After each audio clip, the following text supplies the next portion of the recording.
సభా సరస్వతికి నమస్కారం.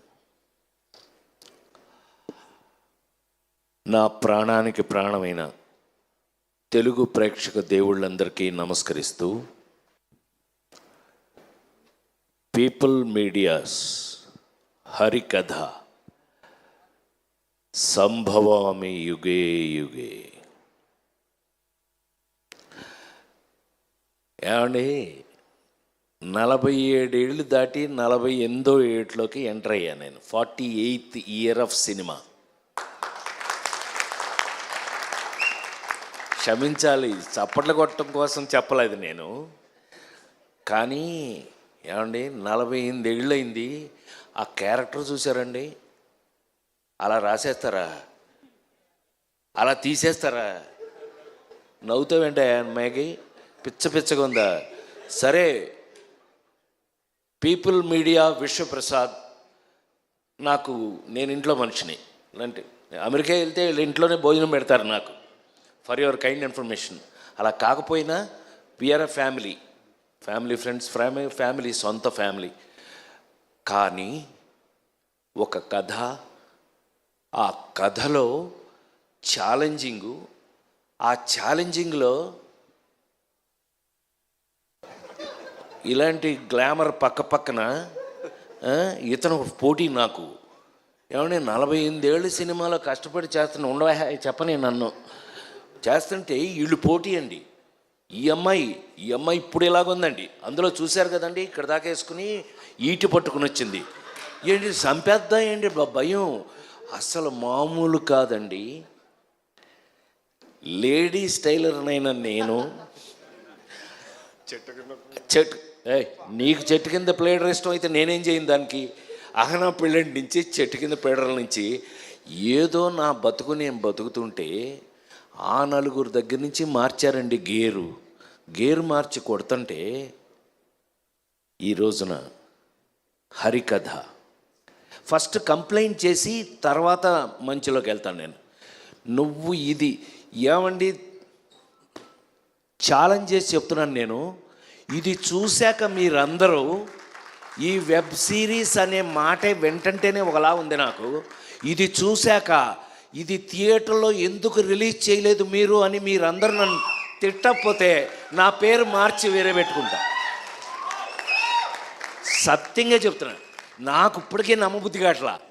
హరికథ టీవీ ఏంటంటే, సారీ టు సే, సినిమా ఇంటికి వచ్చేసింది. థియేటర్ నుంచి సినిమా ఇంటికి వచ్చేసింది. నౌ సినిమా ఇంట్లోనే ఉంది.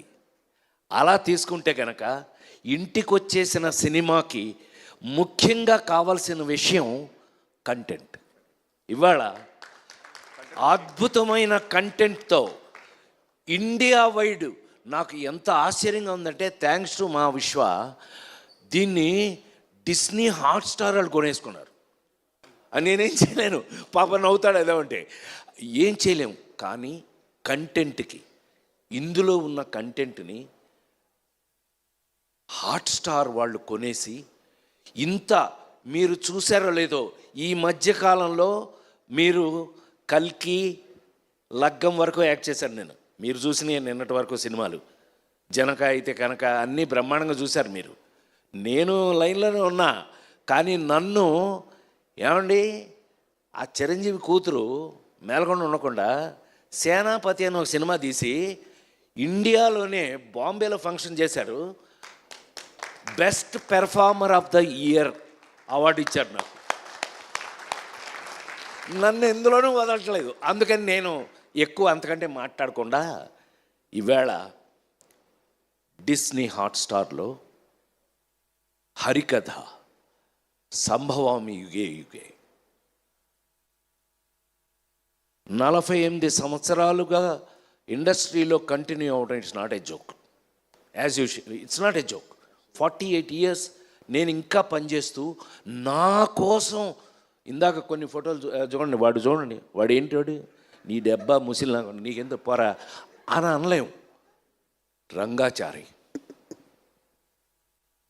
మరి ముఖ్యంగా ఒక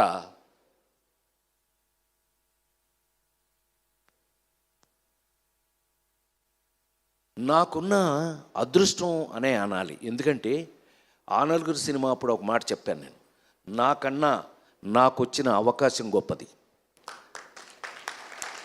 నేను గొప్పవాడిని కాదు, నాకు వచ్చిన అవకాశం గొప్పది. అది భగవంతుడిచ్చేది. మా రచయిత గారు చెప్పారు చక్కగా ఎలా ఐడియా వచ్చింది, ఇది రాజేంద్ర ప్రసాద్ మీద ఎలా ప్లే చేయాలి అని చెప్పి. అది అదృష్టం. కేవలం మీరు నాకు అవకాశం ఇవ్వటం, మ్యాగీ ఇరగదీసేసి దాన్ని డైరెక్ట్ చేసేయటం అన్నీ ఓకే. కానీ ఇప్పుడు అంటే త్రేతాయుగం, ద్వాపరయుగం, కలియుగంకి వచ్చేసిన కలియుగంలో ఇవాళ వస్తున్న కథలు మీరు చూస్తూనే ఉన్నారు కళ్ళ ముందు. నిన్నగా మొన్న చూసాం, ఆడెవడో చందనం దొంగ వాడు హీరో. సరే, హీరోల్లో మీనింగ్లు మారిపోయినాయి. నాకున్న అదృష్టం ఏంటంటే 48 సంవత్సరాలుగా I'm such a different hero. నీదే నువ్వు చెప్తుంటావు కదా, నాకు చిన్న ఫ్యాన్లేండి, చెప్తుంటావు కదా, అదేలే పెద్ద ఫ్యానేలే. సమాజంలో మన చుట్టూ ఉన్నటువంటి ఏమండి లేడీ స్టైల్ రాడు హీరోనా, సన్నాసి అప్పులప్పారావు హీరోనా, పేకాటి పాపారావు హీరోనా, ఏ పిల్లడు దొంగ వాడు హీరోనా. కానీ సమాజంలో మన చుట్టూ మనతో పాటు మన పక్కనే ఉన్న క్యారెక్టర్స్ని తీసుకుని హీరోగా నటించి ఇంతకాలం మీ ముందున్న నేను ఈ రోజున హరికథ నేను ఎప్పుడైనా నమ్మకం ఉంటే మీరు నమ్ముతారు, నాతో చూస్తారు. ఆ నమ్మకం కరెక్ట్గా ఉందంటే మీరు చెప్తారు నాకు. ఇదే ఇన్ని సంవత్సరాలుగా నాకు మీతో ఉన్న ఎక్స్పీరియన్స్. నాకు తెలిసి హరికథ అనే కథ నాకు చెప్పినప్పుడు నేను షాక్ అయ్యా. ఈ నా మీద ఎస్, అలాంటిది ఈ జనరేషన్లో, అంటే ఈ జనరేషన్ అని చెప్పగలిగిన ధైర్యం నాకుంది. 5 జనరేషన్లు దాటి వచ్చాను నేను, 5 జనరేషన్స్ దాటి వచ్చాను. శ్రీరామ్, రామారావు, నాగేశ్వరరావు ఒక జనరేషను, కృష్ణన్నయ్య, సోమబాబు అన్నయ్య వాళ్ళది ఒక జనరేషను, చిరంజీవి, నేను, మేము ఒక జనరేషను, మహేష్ బాబు, జూనియర్ ఎన్టీఆర్, అల్లు అర్జున్ ఒక జనరేషను. ఇప్పుడు కొత్త కుర్రాళ్ళు, మనకు పేర్లు కూడా తెలియదు, పక్కన యాక్ట్ చేస్తున్నాడు, పేర్లు కూడా జోక్ అది చేసేస్తున్నారు. చిన్న కుర్రాళ్ళు, యంగ్స్టర్స్ అంటున్నాడు, బాబోయ్ అంటున్నా. వాళ్ళని చూసి అయినా 5 జనరేషన్లు దాటి వచ్చిన వ్యక్తిగా నా అదృష్టం లేదు. యాక్టర్గా నేను పనికొస్తానని నాకు మా వాళ్ళు రాస్తున్న క్యారెక్టరైజేషన్స్ కానీ ఏదైనా కానీ వీళ్ళతో పాటు కలిసి యాక్ట్ చేస్తుంటే ఇంకా ఫ్రెష్గా ఉండటం గొప్ప విషయం. అయితే అతి ఆశ్చర్యమైన విషయం ఏంటంటే హరికథ సినిమాలో ఎప్పుడో ఎన్టీ రామారావు గారు, నాగేశ్వరరావు గారు వాళ్ళు యాక్ట్ చేసిన కథ తీసుకొచ్చి ఇవాళ రాజేంద్ర ప్రసాద్ అనే నాకు తీసుకొచ్చి తగిలించడం, ఇది నాడే జోక్. నేను ఆశ్చర్యపోయా. నా అదృష్టం ఏంటంటే నాతో పాటు ఈ సినిమాలో ఒక హరిహరులు, మహావిష్ణువు హరి గురించి నాటకాలు వేస్తూ జీవితాంతం హరి గురించే ప్రజలకి చెప్పినటువంటి ఒక నాటకాలు వేసుకునే ఒక రంగాచారి, అతని చుట్టూ ఫ్యామిలీ. నా అదృష్టవశాత్తు సురభి నాటకం వారు నాతో జాయిన్ అవ్వటం నా అదృష్టంగా భావిస్తున్నాను. నిజంగా 140 సంవత్సరాల ఎక్స్పీరియన్స్ ఉన్న వారితో పాటు అందులో ఒక ఫ్యామిలీ మెంబర్గా నన్ను జాయిన్ చేసుకుని వారు చివరికి ఈ సినిమాలో నాకున్న అదృష్టం ఏంటంటే నా మేకప్ కూడా వారి చేత వేయించుకుని వారు నాకు మేకప్ వేసి నా ముఖంలో ఏమేమి పౌరాణికం కనపడగలదు ఇవాళ అది చూస్తే నాకు ఆశ్చర్యంగా ఉంది. ఈ ఫేస్ చూడండి, నాది శ్రీరామ్ది ఇద్దరిది. ఆ ఫేస్ చూడండి, ఆ ముఖంలో నా ఫేస్లో ఉన్నటువంటి డీటెయిల్స్, మేకప్ డీటెయిల్స్ను బయటకు లాగిన వారికి నేను కృతజ్ఞతలు తెలియజేస్తూ, వారు ఇదిగో మావాడు వచ్చాడు కూడా, మేకప్ వేసిన అతను వచ్చాడు, అద్భుతం. అతని వల్ల నా ఫేస్లో చివరికి ఈవేళ అంటే అతిగా మాట్లాడతానని మీరు అనుకోకపోతే కనుక ఈ ఈ ఆ మహావిష్ణువు గెటప్ చూశాక పెద్ద అయిన తర్వాత పెద్ద ఆయన విశ్వవిఖ్యాత నట సార్వభౌమ నందమూరి తారక రామారావు గారి ఇంట్లో గొడ్ల చావిట్లో పుట్టిన నేను మళ్ళీ ఈ జనరేషన్లో ఈ క్యారెక్టర్లు వేసే అవకాశం రావడం నా పూర్వజన్మ సుకృతంగా భావిస్తూ చిన్న ఒకళ్ళిద్దరు నాకు ఎస్ఎంఎస్లు అమెరికా నుంచి ఫోన్ కూడా చేసేవారు, రే పెద్ద ఆయనలా ఉన్నావురా అని. అది నాకు బ్లెస్సింగ్స్గా తీసుకుంటూ రామారావులా ఉండటం అంటే ఇట్ నాట్ ఏ జోక్ అండి. ఈ జనరేషన్లో నాకు ఆ క్యారెక్టర్లు వేసే అవకాశం ఈ కథ ద్వారా రావటం, ఈ కథలో ఇది ముందే చెప్పం మీకు, దేవుడు ఎందుకు చంపుతాడు, దేవుడు ఇవన్నీ మీరు రేపు చూడండి. మీరు ఎట్లాగూ ఇప్పుడు ఇది పెద్ద కష్టమేం కాదు, మీరు థియేటర్లకి 1000 రూపాయలు పెట్టి ఏం కొనుక్కుని టికెట్ వెళ్ళక్కర్లా, మీరు ఇంట్లోనే హ్యాపీగా వేసుకుని హాట్స్టార్ థ్యాంక్స్ టు హాట్స్టార్ చెప్పేస్తున్న మాస్టర్ ఏమనుకోవద్దు, అంటే చెప్పేయాలి, మనకున్న కడుపుమంటే మనం చెప్పాలి కదా. సో సినిమా ఇంటికి వచ్చేసింది. ఈవేళ మరి ఇంత గెటప్స్తో ఈ గెటప్స్ మేము ఎందుకు వేయవలసి వచ్చింది, అసలు దేవుడు చంపటం అనేది ఇప్పటిది కాదు. దేవుడు చంపడం ఎవడో రావణాసురుడు అంటాడు, లేకపోతే ఏ రాక్షసుడు మితిమీరినా వాడిని చంపడానికి దేవుడు రావాల్సిందే. ఇది మనందరికీ తెలిసిన కథ. పిల్లలైతే కనుక మీరు తెలుసుకోబోయే కథ. దేవుడు వచ్చి చంపటం ఇందులో ఇవాళ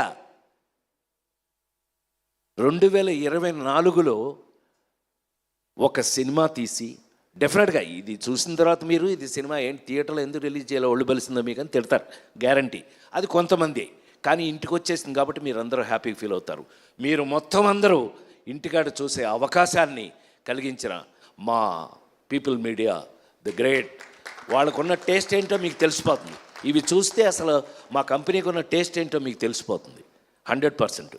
డెఫినెట్గా ఇలాంటి ఇంకెన్నో అద్భుతాలు నువ్వు ఇదే టేస్ట్ తోటి, నీకున్న టేస్ట్ నాకు తెలుసు కాబట్టి చెప్తున్నా, ఇలాంటి అద్భుతాలు ఇంకెన్నో చేయాలని, ఇది చేసినప్పుడు నిజంగా వచ్చిన అవకాశాన్ని మేము సద్వినియోగం చేసుకున్నామా లేదా, మ్యాగీ దీన్ని ఎంత అద్భుతంగా తీశాడా లేదా, వీళ్ళందరూ ఎలా నాతో యాక్ట్ చేసిన వాళ్ళందరూ కూడా వాళ్ళు నాకున్న అదృష్టం ఏంటంటే మా శ్రీరామ్తో సహా కూడా వర్క్ చేసేటప్పుడు నాకు అదొక గొప్ప గౌరవం దొరికింది ఈ సినిమాలో. వాళ్ళకి నేను థ్యాంక్స్ చెప్పాలి, హృదయపూర్వకమైన థ్యాంక్స్ చెప్పాలి. ఎందుకనంటే వాళ్ళు చేసేటప్పుడు నాకున్న సీనియారిటీ, అంటే వాళ్ళకంటే కొంచెం ఎక్కువ కాలం పనిచేశాను కదా, నేను 45 సంవత్సరాలు నేను పనిచేశాను అని అంటే మాస్టర్ దగ్గర నుంచి వీళ్ళందరూ కూడా, మరి ముఖ్యంగా మా డిఓపి ఆయన మాకు మెస్మరైజ్ చేశాడు, మమ్మల్ని మ్యాజిక్ చేశాడు. మేము చూస్తుంటే ఇలా అనిపించేది కాదు, కానీ షార్టు అదృష్టం ఏంటంటే అప్పుడు నేను హీరోగా యాక్ట్ చేసేటప్పుడు లేదు, అది ఇప్పుడు మానిటర్లు కదా, తీగానే వెళ్ళి చూడటం వెంటనే, నాకు అది బోరింగ్, అది వేరే విషయం. బట్ తీగానే mesmerize. Thank you sir Vijay, thank you so much. ఇది అంటే కొంచెం ఎక్కువ మాట్లాడానేమో ఇవాళ, అయినా 100% నేను గుండె మీద చేసుకుని 48 సంవత్సరాలు ఇంకా బాగా పనిచేస్తాను, నేను ఇంకా చాలా కాలం పనిచేస్తాను, మీరు భరించాలి, నన్ను తప్పదు. ఇలాంటి క్యారెక్టర్లు రాసేస్తుంటే మరి ఏం చేస్తామండి. ఇది చూశాక నన్ను మీరు డెఫినెట్గా మీ మనసులో మా రచయిత చెప్పినట్టుగా నేను కొంతకాలం మనసులో ఉండిపోతాను. అది వాళ్ళకి కృతజ్ఞతలు తెలియజేస్తూ, మ్యూజిక్ వారికి కానీ అందరికీ కృతజ్ఞతలు తెలియజేస్తూ, ప్రతి వాళ్ళు హరికథలో జరిగిన సంథింగ్ స్పెషల్ ఏంటంటే శ్రీరామ్తో సహా వీళ్ళందరూ కూడా యాక్ట్ చేసిన వాళ్ళ క్యారెక్టర్స్లో వాళ్ళు ఈ కథని ఈ పర్టికులర్గా తీసిన ఈ వెబ్ సిరీస్ని ప్రేమించి చేశారు. They loved it. వాళ్ళు ఎంత ప్రేమించి చేశారో, ఇదిగో మా ఎంఎస్ నారాయణ కూతురు, ఏమైనా నీ సంగతి చెప్పలేదనుకుంటున్నా, సంపెత్త నిన్ను మీ నానే మోసం చేసిపోయాడు మమ్మల్ని, కూర్చో పాప, మా పిల్ల ఇదంతా ప్రాజెక్ట్ని దగ్గరుండి అన్నీ చాలా ఇంట్రెస్టింగ్గా చేసింది. All the best for you. జీవితంలో నువ్వు ఎంతో ముందుకు వెళ్ళాలి, ఇంకా ఎన్నో గొప్ప విషయాలు చేయాలి. ఎందుకంటే మా విశ్వ లాంటి వాళ్ళు ఒక బాధ్యత ఇచ్చారు అంటే అది డెఫినెట్గా మీరు అందరు చేశాను. All the best. కూర్చో. ఇలాంటి విషయాలు ఎన్నో ఉన్నటువంటి ఇవాళ హరికథ అనే ఈ మీరు నమ్మలేరు. మీరు అది చూస్తే మాత్రం అరే అని అనకపోతే మాత్రం ఇంకెప్పుడు నేను మైక్లో మీ ముందు మాట్లాడను అని మాట చెప్తావు. ఇవాళ హరికథ రాజేంద్ర ప్రసాద్ అనే ఒక నటుడి జీవితంలో ఒక అదృష్టం. ఇది నా కోసం రాయటం కానీ, నాకు రావటం కానీ, ఈ అవకాశం రావడం నేను గొప్పగా ఫీల్ అవుతున్నా. మీరు చూసే ముందే చెప్తున్నాను, నేనే ఎంతో అదృష్టంగా ఫీల్ అయ్యాను. ఎందుకు ఫీల్ అయ్యాను అనే విషయాన్ని మీరు చూడండి. చూసి నిజమేనండి మీరు చెప్పింది నిజమే అని అన్న రోజున నిజంగా నాకు గొప్ప సాటిస్ఫాక్షన్ ఉంటుంది. హరికథ నా జీవితంలో నేను ఎప్పటికీ మర్చిపోలేని ఒక గొప్ప అదృష్టంగా భావిస్తున్నాను. తప్పకుండా చూడండి, ఇంట్లోనే కాబట్టి తప్పకుండా చూడండి. చూసి మీ అభిప్రాయాలను మాకు చెప్తారని మనస్ఫూర్తిగా కోరుకుంటూ, హరికథ సంభవామి యుగే యుగే, ప్రతి యుగంలోనూ జరుగుతుంది. కానీ కలియుగంలో వచ్చే ఒక అద్భుతమైన వెబ్ సిరీస్ హరికథ ఒక్కటే అని మరొకసారి మనవి చేస్తూ మీరు చూడండి. మళ్ళీ వీలైతే కనుక విశ్వ ఈ హరికథకి 4-5 గొప్ప ఫంక్షన్లు చేయాల్సి వస్తుంది. నీకు తప్పదు, ఏమి తప్పదు. కాబట్టి థ్యాంక్ యూ వెరీ మచ్. హరికథతో మళ్ళీ మీ ఇంట్లో కలుస్తా. Thank you sir. Thank you so much. Cinema range ఎక్స్పీరియన్స్ని రాజేంద్ర ప్రసాద్ గారు ఈసారి ఫర్ ద ఫస్ట్ టైం మన ఇంటికే డైరెక్ట్గా తీసుకొచ్చేస్తూ ఉన్నారు. Thank you so much Rajendra Prasad garu for this wonderful words and lovely speech. Thank you so much. And Rajendra Prasad garu, మీ మీద బోలెడంత ప్రేమతో అభిమానంతో మీకు ఒక కట్అవుట్ని ప్రజెంట్ చేస్తున్నాము స్టేజ్ పైన. విశ్వప్రసాద్ గారి చేతుల మీదుగా ఈ కట్అవుట్ని రాజేంద్ర ప్రసాద్ గారికి ప్రజెంట్ చేయవలసిందిగా రిక్వెస్ట్ చేస్తున్నాము. భీముడి గెటప్లో మనకి కనిపిస్తున్నటువంటి రాజేంద్ర ప్రసాద్ గారి కట్అవుట్ని మనం చూస్తూ ఉన్నాము.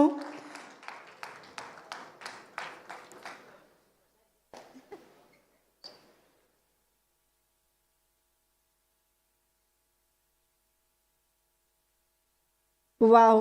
మన తెలుగు ప్రేక్షకులందరికీ భీముడు, దుర్యోధనుడు ఇలాంటి పాత్రలు అనగానే విశ్వవిఖ్యాత నట సార్వభౌముడు గుర్తొస్తారు. అలాంటిది ఈసారి భీముడు గెటప్లో